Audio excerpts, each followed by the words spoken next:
This is me, Dave Roberts, on the wonderful Meridian 107 FM, and I'm really pleased to say that my once-monthly guest, Mr. Derek Shelmerdine, is sitting opposite me. Good evening, Derek. Hi, it's great to be back, Dave. And as usual, he's got that wonderful booming voice, and I have to readjust the volume control. Yeah, we're going to do our normal sort of two-section slot again tonight, as we started last month. If you missed it last month, what we did was we did a feature, as we've always done.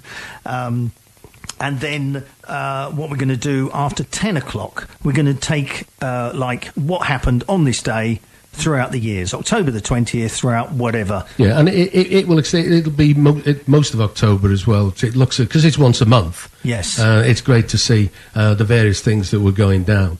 I mean, one of the things that was interesting when I was researching this for this particular month is you could virtually tell the early Beatles story by the things that happened in October, which I thought was quite interesting.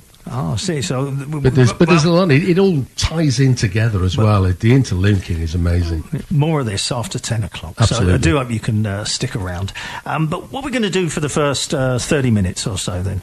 Well, this is a look at the music of the early 70s, very early 70s, basically. And I've got to admit here, this is my era, because 1970, I was 12.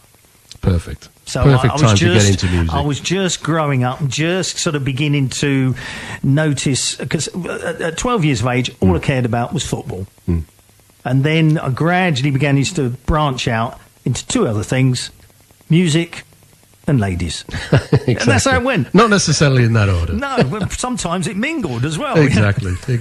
I was going to say cross-fertilisation, but perhaps not. But what's really interesting about the very early 70s is the 60s really came to a crashing halt, really with Altamont on the 6th of December 1969, the end of the Rolling Stones' fabled American tour. It wasn't technically part of the tour, but they wanted to put together a free concert, because this was the 60s. This was the time of the Isle of Wight and all the other really big, excellent concerts. But that particular concert, for anybody who hasn't come across it, was where it was policed by Hell's Angels, and they actually ended up killing somebody. There's a fascinating film called Was it Gimme just Shelter. one person that they killed? Well, there was one famously killed whose name I can't quite remember. Right in front of the stage, and it's actually caught on film on the Gimme Shelter film. Because it's reckoned he pulled a gun. Yeah. And the film, it's very shadowy, and it looks as though he may have been looking. But the general point is the Hell's Angel that actually killed him. He stabbed him. He jumped on him and stabbed him to death. He was actually tried for murder and acquitted because it was generally considered that it looked as though the guy pulled a gun and was pointing at the Rolling Stones, Mick Jagger, who were on stage at the time. I think they were doing Sympathy for the Devil at the time, which is a bit spooky. But it's generally considered to be the spiritual end of the 1960s, because before that it was all peace and love and happiness and freedom, and it didn't quite work out. No. As these good things don't in the end, rather sadly. And then the 70s appeared. Well, that's right. But if you just take what happened is the 60s very much transitioned into the 70s. I mean, the Stones, with the Stones, they had their last number one in the UK in 1969, Honky Tonk Women. You know, you tend to think the Stones have had lots of number ones into the 70s, but they hadn't. I mean, to date, that was their last number one. Not even Brown Sugar. That was shortly afterwards. Yeah. But I'm pretty sure it didn't make number. It didn't go to number one. No. Wow, amazing. But the Beatles, it was all over for them. In 1970, they made the movie Let It Be, and none of them turned up to the premiere. They really were not talking to each other by the end of that.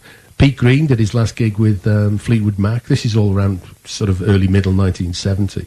Derek and the Dominoes did their first gig, which is Eric Clapton's move away from being a god, being the frontman guitarist, most respected in the entire world, to being just one of the lads in a band, and that never really quite worked out. First album, superb, with some Allman on there. The second album, never really, all fell apart in the studio. Clapton then went into a couple of 3 years of drug-induced seclusion, he came out of it and superb solo career, and a whole new story followed. On the American side, Lou Reed did his last gig with the Velvet Underground, another stalwart of the 60s. And of course, sadly, two of the iconic names from the 60s joined the 27 Club. Jimi Hendrix died on the 18th of September 1970, and Janis Joplin died on the 4th of October 1970, at the age of 27, as Brian Jones had done in 1969. Wow. So it was a time when it was starting to happen. And I think what's really interesting then, if you look at how English music, British music, had developed, it had been a very, very linear development up to that stage. You know, it had really started out in the mid-50s with skiffle. That had morphed into British rock and roll with people like Tommy Steele, Billy Fury, Marty Wilde. And then by the end of the 50s, that was fading away, and beat groups were starting to come to the fore. Now, the beat groups were when the lineup of guitarist, bass, well, two guitarists, bass and drums took to the fore. Some bands like the Stones had a lead singer, some like the Beatles didn't, but essentially it was that. There were some three pieces around. I mean, famously the Big Three from Liverpool made a good sound. I remember seeing them a few times. They were one of my favourite bands at the time. But that was really when that was establishing. And that really started to develop into what we now call rock in the mid-60s. I mean, Cream, for instance, who I think were very much at the forefront of this new wave of heavy rock and roll. They did their first gig on the 31st of July 66. Talking of Cream, actually, this is our first anniversary, Dave. It was last October that we did the first show that was the story of Cream. It wasn't, was it? Really? It was. A year's gone by. That's right. Well, dear, if I'd have known, I'd have bought a cake. Oh, if I'd have known you were going to do that, I'd have remembered. That's fantastic. A year, really? It was, yeah. It was October last year. But we've only done 12, I guess. That's right, haven't yeah. we? But, no, 11, actually, because we didn't do one in the summer. That's true. That's yes. right. Oh, but we covered a lot of ground. I mean, congratulations and happy anniversary. Absolutely. To us. To us. Yeah, it was good. And interesting then, I can remember at the time, because I'm that little bit older than Dave, of course, and the music of Cream and the like tends to be referred to as heavy blues at that time, a term that's never used now and never seems to be used in retrospect, talking about the period. But what happened then, I mean, pop rock and prog, because prog really kicked off in the late 60s. It came to the fore, I think, in the 70s. But it was 1970 when you had a whole bunch of new genres appear. You had metal, pub rock, space rock, glam rock, and because in the 60s you didn't really have all these sort of little tributaries of labels and genres. Everyone was just I guess you'd have like a beat group or a rock group or a blues group, I guess. Yep. But that was about it, really, wasn't it? It was exactly that. That's the whole thing. It was very much variations on pretty much the same thing. Some, like the Stones, the Pretty Things, were more R&B influenced than, say, the Beatles. And you had people like Herman's Hermits, who were a gentler kind of sound. But essentially, it was very much the same kind of principle. It was the same kind of people that were following different bands. But it was the 70s, really, when it did start to branch out in different areas. And you had a real change. I mean, one of the really new things actually came out of Germany, what the British rock press called krautrock, which they probably couldn't do now, but they did then, certainly. And that was people like Kraftwerk, Tangerine Dream, Armand Duel, and the like. They were synthesizer-based bands, and they really did bring a whole new sound to that. So you can see really where a lot of the later 70s stuff started to develop from these seeds that were being laid in the early days there. Some of the rock bands who started out in the 60s, people like Free, I mean, they came together in 68. They recorded All Right Now at the beginning of 1970. So not all of the rock bands, that's a classic 70s track. I mean, that really is a good one. But not all of the rock bands were heading off in the really heavy-duty prog direction. But I think one of the markers for prog, in my mind, is that, again, at the beginning of the 70s was the Vertigo Swirl record label that was synonymous with prog. I mean, that appeared with Colosseum as the Valentine Suite as their first album, and they famously had the swirl on the on one side on the centre of the record. So if you're in a charity shop browsing through and you spot any records with a black and white swirl design on the label, buy it. It is almost certainly worth anything from quite a bit of money to quite a lot of money.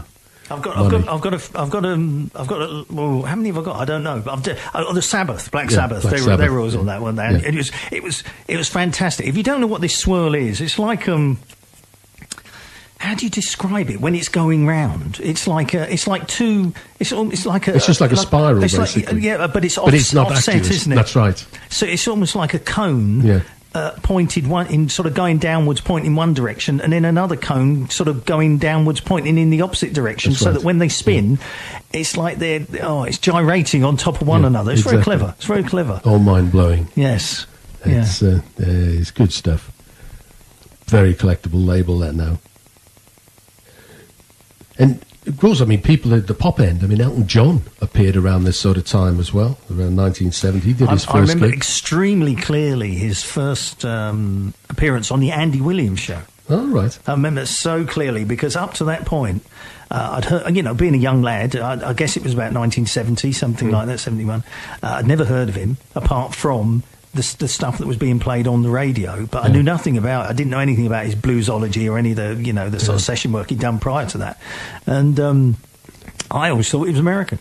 Yes, I really did. And then he came on to the Andy Williams show, and of course I remember Andy Williams saying, "And now from England, Elton John."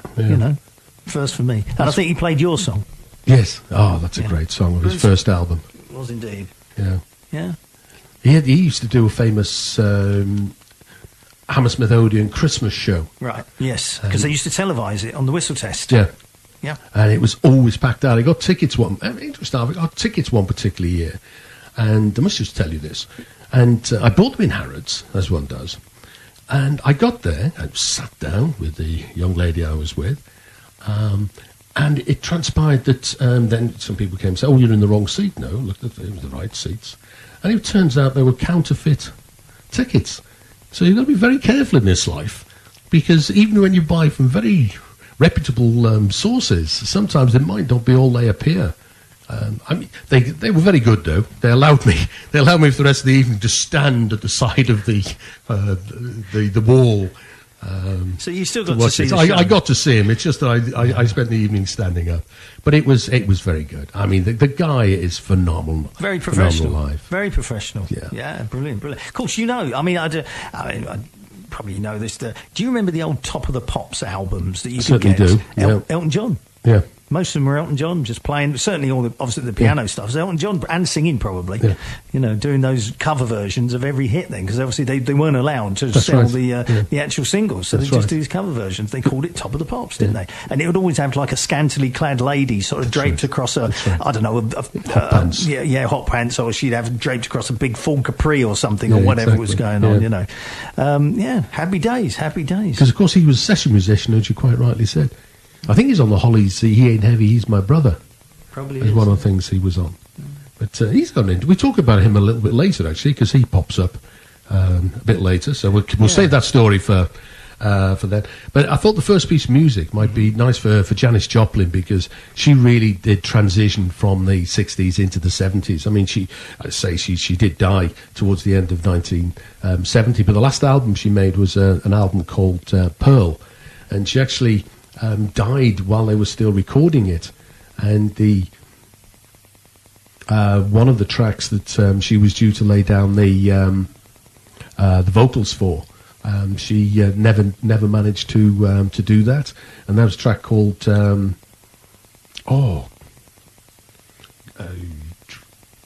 Buried Alive in the Blues, and they put it on the album as an instrumental, which I thought was rather nice. But I thought the track we'd listened to is off the same album, and it's a brilliant track called Get It While You Can.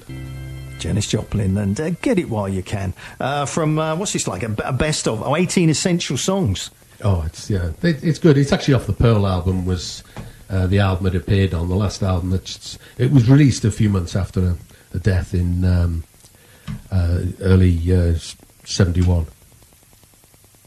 But we were just chatting then, and when Janis Joplin appeared in the mid-60s, there was nobody singing like that. And it was really, like Hendrix, there was nobody playing like that. And the Pink Floyd, there'd been nothing like that whatsoever before. So when you were hearing that music, you were hearing it for the absolute first time.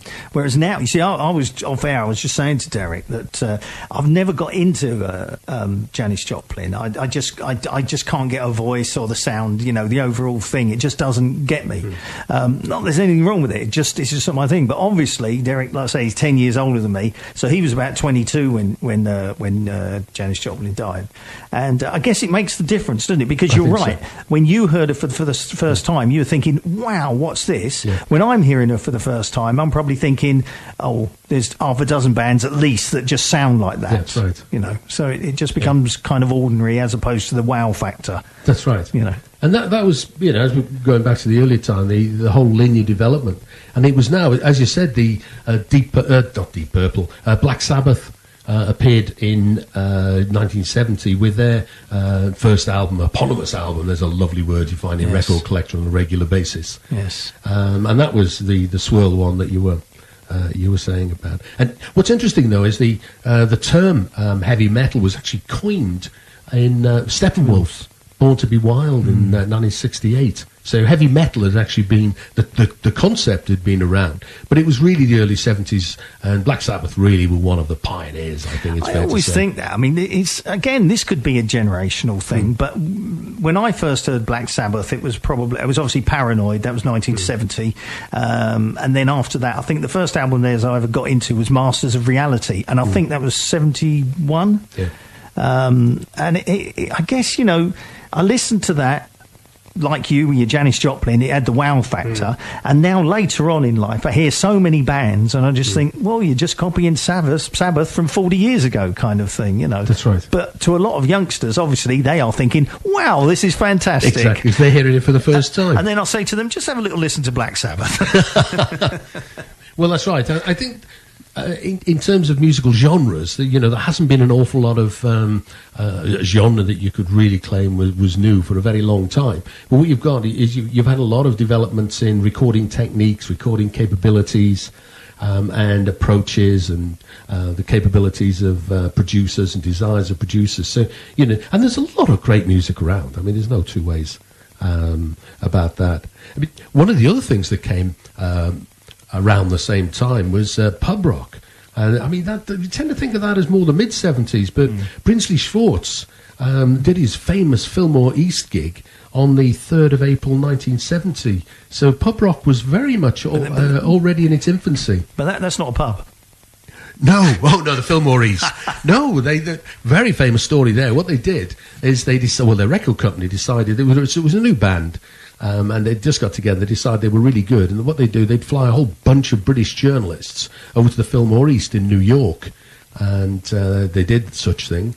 Van Morrison was on the same bill, and Quicksilver Messenger Service was on the same bill, and they bombed completely. They really did not go. It was an American audience. They were taking Coles to Newcastle. They weren't really bringing anything new at all. It was pub rock was basically just good time rock and roll. I mean, great stuff, great to hear live, but it was just good time rock and roll. And they went down really badly, and they just became synonymous for rock and roll hype, which is rather sad. I mean, they all went on to have great careers independently, but you know, pub rock was already, and pub rock was, like punk later, was very much the counter-revolution to prog. Prog was becoming more and more sophisticated, as we'll see as we sort of carry on through. And pub rock was one of the first things to go back to basics, basically. Small venues, pubs, 12-bar blues. Oh, yeah, it's incredibly popular. I mean, I remember back in the very hot summer, 1976. Yep. Some summer. I used to go to a pub called the White Lion, just before Putney Bridge. Yeah. I used to go there nearly every week, nearly every Saturday night, and the place was heaving, just because in the corner there was three guys who I got to know quite well, and they were just playing all this old stuff. I mean, I don't know, high-heeled sneakers and stuff like that. Stuff that a lot of the stuff that the Feel-Goods made a little bit more famous later on, Yeah. And but the place was packed, Absolutely. absolutely heaving. Yeah. People absolutely loved it, and to be a part of that in a pub on a hot, sweaty Saturday night, you came out of there just feeling absolutely exhilarated. It was like you'd just run a marathon or something, Exactly. It was just fantastic music. Yeah. I mean, it wasn't like sitting in a field, with another 100,000 people. You were in there with a few hundred people crammed together, and the atmosphere was absolutely electric. So you can see why it was really popular. I mean, it disappeared overnight when punk arrived in the sort of 74, 75 time. But again, I mean, this is all 1970. Hawkwind arrived with space rock, and again, I mean, the sort of wailing organs, Silver Machine and the like. Again, it was all completely new and very loud. I remember seeing them at Hammersmith Odeon, and I came out thinking, I can't really hear a lot now. It was one of the loudest gigs I'd ever been to. Did they have their lady dancer when you saw them? No, they didn't actually. Had she gone by then? I think she'd gone. Or she arrived by then? Yeah. I'm not really sure of the timing of that. Again, I think I was a little bit too young to see Hawkwind, because they were, like you say, very early 70s. But they carried on they were around for a long time, off and on. It's one of those bands where lots and lots of different people, a bit like the Byrds, lots and lots of different people went through the bands. What about glam rock, Derek? I mean, because that obviously, whether you loved it or hated it, it had a huge part to play in the 70s, didn't it? Absolutely. I mean, it was very much Mark Bolan, Tyrannosaurus Rex fame, psychedelic folk. He really was one of the pioneers, and it was towards the end of 1970, October, he released Ride a White Swan. And again, it was a much more gentle music compared to a lot of the other things that were going on. A lot of it, I think, was a reaction to some of the sophistication that rock was headed down. And I mean, he was very much championed. Bolan was very much championed by John Peel. Yeah. Did you ever get to see T-Rex? No, I never did. I was never a big fan of them. To be honest, because I thought they were a little lightweight. I can remember buying I didn't buy Ride a White Swan or any of the John's Children stuff, nothing like that. But I bought Hot Love. I can remember buying Hot Love on the Fly record label. Oh, absolutely. Yeah, I remember that very well. Yeah. That would have been 1970 as well. Yeah, fantastic. And I even remember taking it into school. Yeah. And my music teacher playing it, which was unheard of, because all the time, in a music lesson, all you ever got was, Mozart, Beethoven, anything. They didn't play any of that pop nonsense. They only played proper music. But I actually got him to play Hot Love. And the bit at the end, La La La, the La La La in bit. You had the whole class just going, la, la, it was brilliant. Yeah. It probably never happened before or since. Yeah, exactly. Go. No, sorry, I was just going to say that was when fashion once again became very much an integral part of the brand of the genre of music, the whole glam thing, which is very different in America. I mean, American glam rock is very different to British glam rock. They think of people like Kiss as glam. Yeah, but they were later though, weren't they? They were a lot later, and a different way of putting the music across, I think. That's right. Yeah. And again, you got people like Slade who appeared the same sort of time. I don't think they were technically glam, but they were along the same kind of lines. I mean, they obviously started out as a skinhead band, didn't That's right. they? I think they were called, the In-Betweeners or something like that. Or the In-Betweens. And then they were called Ambrose Slade. Ambrose Slade. And then Chas Chandler, actually. Yes. Became their manager, the guy that had managed Jimi Hendrix. Yes. When they were Ambrose Slade, he decided that they didn't need the Ambrose. And they needed to grow their hair. Yeah, that's right. And he changed their image completely. Thank goodness he did. Oh, absolutely. I saw Slade at the Hammy Odeon, and just magnificent. What a band. I mean, they do what they do so well. Yeah. They are very, very good musicians, Absolutely. whether you want to slate them or not. And Noddy Holder is probably in possession of the greatest... I would... It's hard to say. Has he got the greatest rock voice you've ever heard in your life? It is superb. He really is. He embodies it. When it's just out and out rock music. Yeah. I don't mean like Robert Plant type, which has obviously got a bluesy slant to it as well, and obviously he's got a phenomenal voice. But I'm just thinking straightforward, heads down, no nonsense. Let's go for it. It's a sort of edges of pop rock, like Status Quo, the sort of edges of pop rock, as opposed to the bluesy, Zeppelin-y Plant kind of voice. But he has got a superb voice. Let's have a bit. I tell you what, we'll indulge ourselves. Shall Why we? not? Let's have a bit of Slade. It's just taken me right back. That has. I mean, I probably, to be fair, I probably wouldn't play that track on this show normally, but when it fits in so nicely into a section like this, it's so worth hearing, isn't it? And when you listen to that between the Janis Joplin at the beginning and the prog one that will play at the end, it just demonstrates really the variety of stuff that was going down in the 70s. It was a wonderful, wonderful era, wasn't it? Because, throughout the start from the 70 to 79, I mean, you had your prog, you had your glam, you had your disco, you had your punk, your pub rock, and probably half a dozen other genres that I can't even think. I mean, reggae. Well, that's right. Reggae was incredibly popular in that. I mean, I love reggae. I should play some more, shouldn't I? But there was this whole plethora of stuff going on, so that it doesn't matter who you were, you're going to find something that you like, aren't you? That's right. Yeah. I mean, there was just so much happening. And the established guys were all doing interesting things as well in the early 70s. I mean, Led Zeppelin were walking up their Stairway to Heaven on the 5th of March 1971. The Stones actually said goodbye to Great Britain. Tax at that time was 90% income tax. So, that is all to look forward to at some point in the future again, I guess. But they became the first rock and roll tax exiles. Townsend abandoned his Lifehouse project, and the remnants of that became the superb Who's Next album. The Old Grey Whistle test started. But one of the key things around them was Dark Side of the Moon. I mean, that is one of the things that's really hailed as a highlight of that particular era. And it entered when it was released in America, it entered the Billboard charts on the 17th of March 73, 736 consecutive weeks on the charts. But really, this is, I mean, we're now moving into the more 73, 74 era, and this is very much when prog was becoming unbelievably sophisticated.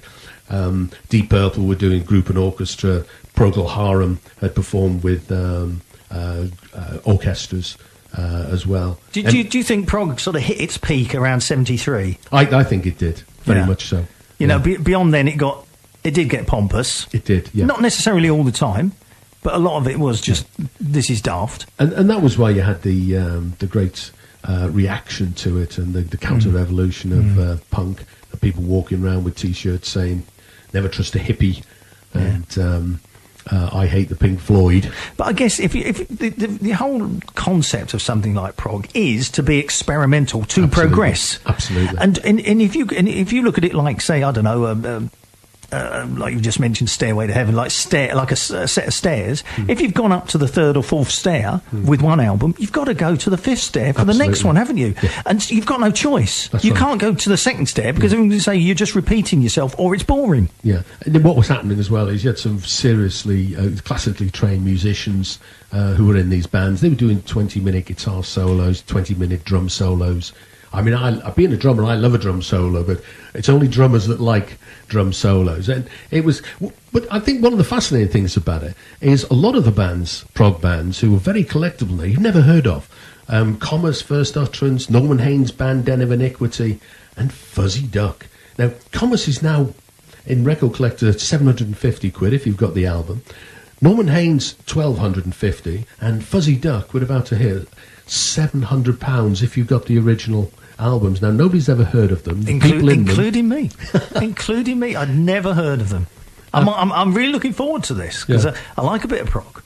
This is a relatively short 5 minutes oh, boy, they barely warmed up. Exactly, they were just getting going. And so what we got here? We got Fuzzy Duck, and what's is the album just called Fuzzy Duck? It's Fuzzy Duck, yeah, by Fuzzy Duck. And it's got a big fuzzy hippie duck on the front cover. He looks great, actually. I wouldn't mind him on a T-shirt. He looks good, doesn't absolutely. It's the essence of... that's why I thought we'd have that one.